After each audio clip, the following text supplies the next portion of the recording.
Mitchell Robinson's the one guy we didn't talk about. I think there are longer odds for him because of what he's dealing with. And I think there was optimism about him returning at some point before the playoffs. And I think that's still there because of the hurdles that he's cleared to date. But I just wonder, what kind of game shape could he be in if he's coming back at that point? And conditioning has been such a big thing for him coming off injuries. You saw a couple of years ago when he had that foot surgery, he came back really, really strong. He put on a lot of muscle weight, but then it took him a while to get back into playing shape. So I just wonder what that layoff is going to do for him, even if he makes it all the way back. But again, if you could have Mitchell Robinson for 10 minutes in these playoff games, I think he could make a difference.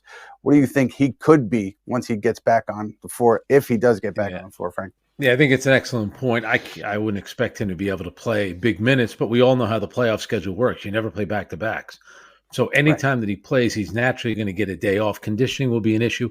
Way back when Patrick Ewing, I'd probably say his last 4 or 5 years with the Knicks, he had so many knee issues that what they started doing was he didn't practice. He played in every game because back then, believe it or not, the players actually played all the time. I know now that's seen as like you're like an alien if you do that. Like, how dare you play all the time?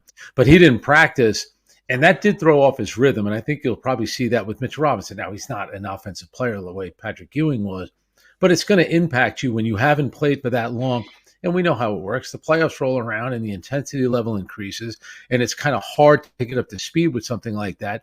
But if they can get him to between 10 and 18 minutes, and if he's available for the playoffs, he's certainly going to help. You need that size, especially if they run into a team like the Boston Celtics, which is like an old school NBA team. They're absolutely massive. With Derek White, Jaylen Brown, Horford, Porzingis, and certainly Jason Tatum. That's a big, big team. And the Knicks would need that size.